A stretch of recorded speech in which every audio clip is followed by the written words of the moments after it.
Good evening, everyone.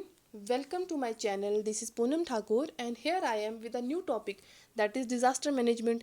It's a very important from our exam perspective. I mean UGC NET exam as well as many other competitive exam. So let's get started.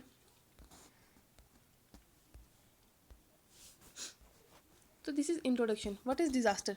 तो disaster होता क्या है। सबसे पहले हमारे पास कुछ ऐसी events कुछ ऐसी घटनाएं घट जाती हैं जिसका हमारी कैजुअल जिससे हमारा बहुत लॉस हो जाता है, कुछ कैजुअलिटीज़ हो जाती है, डैमेज हो जाता है, लॉस हो जाता है हमारी प्रॉपर्टीज़ का, इंफ्रास्ट्रक्चर का, इन्वायरमेंट का एंड ऑल।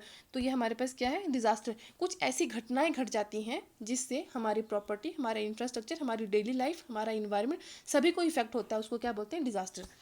तो यूनाइटेड नेशन ने डिजास्टर को अपने शब्दों में क्या कहा है कि द अकरेंस ऑफ सडन और मेजर मिसफॉर्चून्स, कुछ ऐसी घटनाएं जो अकर हो जाती हैं सडनली, जो डिस्टर्ब कर देती है हमारी बेसिक फैब्रिक को, हमारी normal functioning of the society को या कम्युनिटी को, उसको बोलते हैं डिजास्टर। अब डिजास्टर की क्लासिफिकेशन क्या है, क्लासीफाई किया है, एक नेचुरल डिजास्टर, एक है मैन मेड डिजास्टर। तो नेचुरल में जाहिर सी बात है अर्थक्वेक आएगा, साइक्लोन आएगा, जिसमें इंसानों का कोई लेना देना नहीं है, दैट इज़ नेचुरल। और जिसमें इंसान जो है इंक्लूड है, इन्वॉल्व है, वो हो जाता है मैन मेड। तो मैन मेड में आग जैसे आग वाग लगा देते हैं लोग, रोड हादसे हो जाते हैं, एपिडेमिक्स हो जाते हैं, एयर में प्लेन क्रैश हो जाते हैं, रेल के एक्सीडेंट हो जाते हैं, न्यूक्लियर इंस्टॉलेशन हो जाता है, etcetera. These are man made. अब डिज़ास्टर तो है, डिज़ास्टर से डील करने के लिए कुछ कमेटी भी बनाई होगी, जैसे मैनेजमेंट, डिज़ास्टर को मैनेज करने के लिए। तो मैनेज करने के लिए एक हाई पावर्ड कमेटी बनाई 1999 में इंडिया ने, जिसके जो चेयरमैन थे वो जेसी पैंथ थे। अब इन्होंने अपने अकॉर्डिंग इन्होंने क्या किया कि कैटेगराइज किया 5 मेजर सब ग्रुप में डिज़ास्टर को। तो सबसे पहले हमें ये पता होना चाहिए कि जो हाई पावर कमेटी है वो कॉन्स्टिट्यूट की गई थी 1999 में। उसके चेयरमैन कौन थे, जेसी पैन थे। और उन्होंने 5 मेजर कैटेगरीज में इसको डिवाइड किया था। कभी कभी स्टेटमेंट आ जाती है 6 में किया था, 4 में किया था, तो हम कंफ्यूज ना हो जाए, इसके लिए हम इन्होंने 5 मेजर कैटेगरीज में डिवाइड किया था। तो 5 मेजर कैटेगरीज कौन कौन सी हैं, water and climate related, geological disaster, chemical, industrial and nuclear disaster, fourth है एक्सीडेंटल डिजास्टर, 5 है बायोलॉजिकल डिजास्टर। अब वाटर एंड क्लाइमेट है तो सभी वाटर से रिलेटेड होगा, जैसे फ्लड्स आ जाना, ड्रेनेज मैनेजमेंट करना, साइक्लोन्स आ जाना, टोर्नेडोज, ह्यूरिकेन्स, ड्राउट, सुनामी, ये सब हमारे पास क्या है, वाटर से रिलेटेड। अब जियोलॉजिकल में सब जियो से होगा, जियो मीन अर्थ, तो अर्थ से जैसे लैंडस्लाइड हो जाएगा, मड फ्लो हो जाता है, अर्थक्वेक्स आ जाते हैं, डैम का फेलियर हो जाता है, एट्सेट्रा। केमिकल इंडस्ट्रियल में सभी केमिकल से रिलेटेड होगा। एक्सीडेंटल में जो हादसे हो जाते हैं, जैसे जंगल में आग लग जाती है, ऑयल स्पिल्स हो जाता है, विलेज फायर हो जाता है, इलेक्ट्रिकल डिस्चार्ज नहीं, सॉरी डिजास्टर लिखा है। फेस्टिवल रिलेटेड, कभी कभी धूमधाम से कोई फेस्टिवल मनाने के चक्कर में बहुत नुकसान हो जाता है ना, तो वो एक्सीडेंटल डिजास्टर हो गया। और बायोलॉजिकल जैसे पेस्ट अटैक हो गए, वो जो खाद वाद छिड़कते हैं, कैटल एपिडेमिक्स हो गया, फूड पॉइजनिंग एट्सेट्रा। तो ये जो हाई पावर्ड कमेटी बनाई थी 1999 में, ये इसका जो स्टार्टिंग में इनिशियली जब इसको बनाया गया था ना, तो इसका काम सिर्फ नेचुरल डिजास्टर को ही देखना था, ओनली नेचुरल डिजास्टर का तक था। बाद में जो इसका एरिया था वो एक्सपैंड हो गया, फिर ये इन्होंने इंक्लूड कर दिया मैन मेड डिजास्टर को भी। लेकिन फिर भी इसके बाद इंडियन ओशन में सुनामी आई थी जिससे बहुत नुकसान हुआ था। उसके चलते गवर्नमेंट ने सोचा नहीं, अब जो है सीरियसली कुछ स्टेप्स लेने चाहिए, जिससे कि एक नेशनल लेवल का ये एक बहुत बड़ा मुद्दा है, इसकी दोबारा ऐसी एक्टिविटीज़ या दोबारा ऐसे नुकसान ना हो, उसके लिए इन्होंने कुछ एक्टिविटीज़ को कंट्रोल करने के लिए एनडीएमए बना दिया। अब जो हमारे पास एनडीएमए है, नेशनल डिजास्टर मैनेजमेंट अथॉरिटी, अब ये क्या है, ये इनिशियली कॉन्स्टिट्यूट गई थी 2005 में एक एग्जीक्यूटिव रेजोल्यूशन के द्वारा। तो एग्जीक्यूटिव रेजोल्यूशन कौन लेके आता है, एग्जीक्यूटिव ऑर्डर, जो council of minister headed by PM, तो वो प्राइम मिनिस्टर प्रेसिडेंट से साइन वाइन करवा के एक एग्जीक्यूटिव रेजोल्यूशन उन्होंने पास कर दिया, जिसमें एनडीएमए को उन्होंने कॉन्स्टिट्यूट किया। लेकिन फिर इनको लगा कि नहीं, इसको हाई लेवल की बॉडी बनाना है, तो फिर इन्होंने एक स्टैट्यूटरी बॉडी बना दिया, उसको पार्लियामेंट के एक्ट के थ्रू पास करवा के एक स्टैट्यूटरी बॉडी दे दिया 2006 में।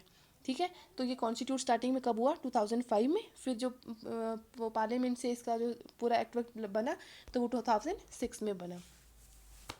अब जो हमारे पास एनडीएमए है, उसमें क्या क्या है, चेयरपर्सन होंगे और अदर मेंबर जो है वो 9 से ज़्यादा एक्सीड नहीं होने चाहिए, मतलब 1+9 का इसमें कॉम्पोजिशन है। एक चेयरपर्सन होंगे, बाकी वाले मेंबर 9 होंगे। अब जो चेयरपर्सन है वो पीएम है, उसको एक्स ऑफिशियो भी है वही, और वही इसके चेयरपर्सन भी है।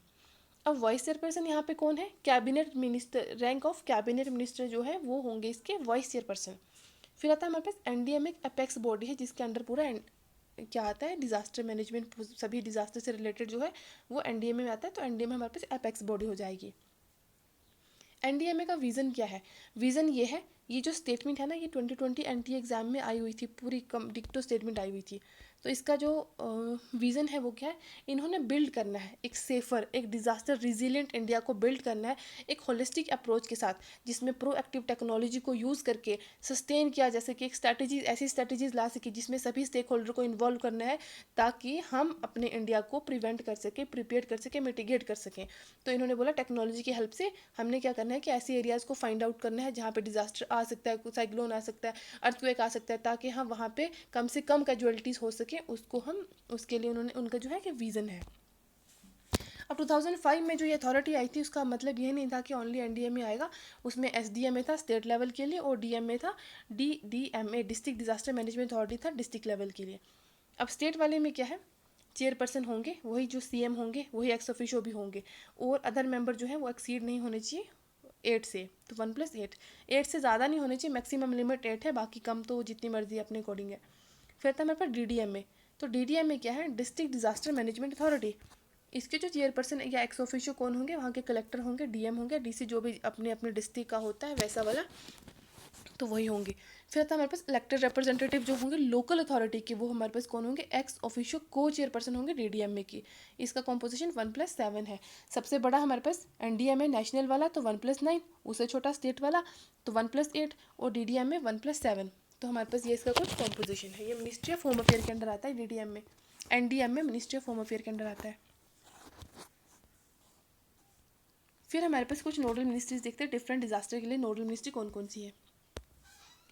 एयर एक्सीडेंट हो जाता है, जैसे प्लेन क्रैश हो गया, हवा में ऊपर आसमान में जो भी एक्सीडेंट हो गया, उसका मिनिस्टर सिविल एविएशन देखता है। इनका हेडक्वार्टर दिल्ली में है। सिविल स्ट्राइफ, ये जो इंटरनल डिस्टर्बेंस हो जाता है, दंगे फसाद हो जाते हैं, ये भी मिनिस्ट्री ऑफ होम अफेयर के अंडर आता है। Climate disaster, ministry of environment forest and climate change, नाम तो नाम से लग रहा है ये। Biological disaster, ministry of health and family welfare.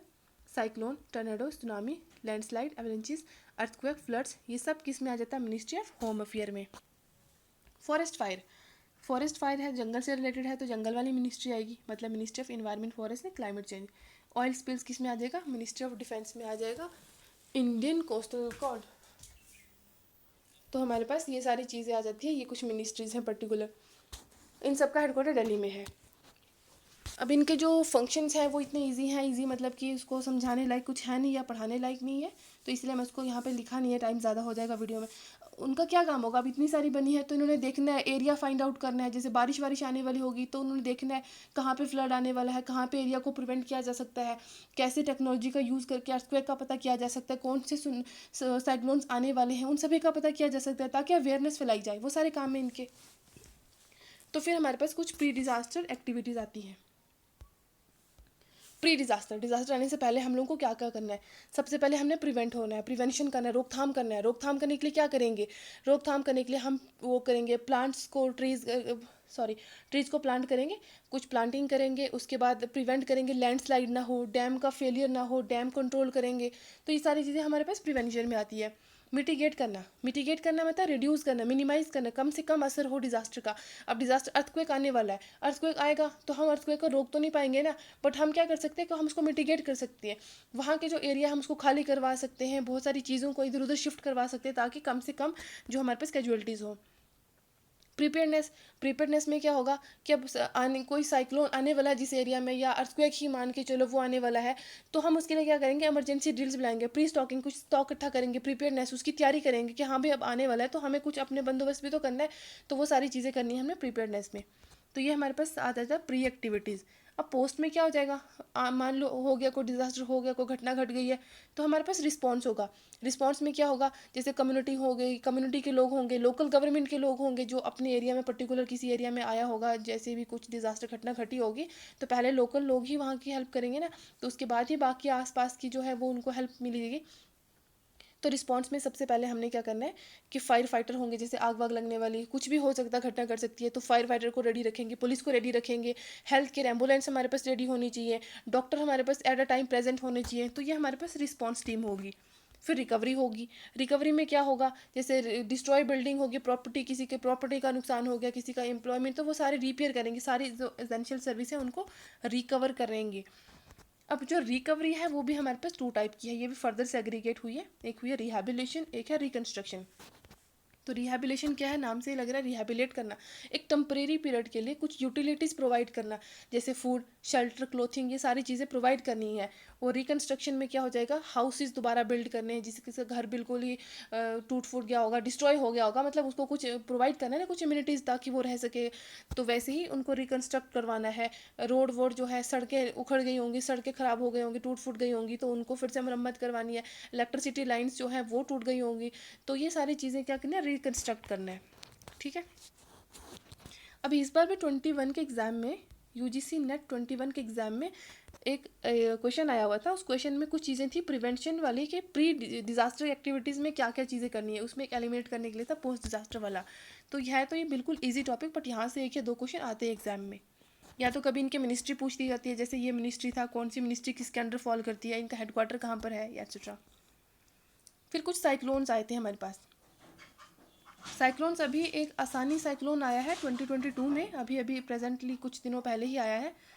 तो वो आया है उड़ीसा के घाट पर आया है, आसानी उसका नाम था 2022 में। इसका जो आसानी नाम है, ये श्रीलंका ने उसको नाम दिया है। अभी श्रीलंका ने नाम क्यों दिया, इसका अलग सा एक प्रोसीजर है, कौन सी कंट्री क्यों नाम दे सकती है किसी को, तो ये अलग सा एक टॉपिक आ जाता है। तो फिलहाल इतना याद रखो कि आसानी आया था 22 में, और इसका जो नाम है वो श्रीलंका ने दिया है। ताकुएत आया था, यास आया था, गुलाब आया था 2021 में। फिर अम्फान आया था 2020 में, फ़ानी आया था 2019 में।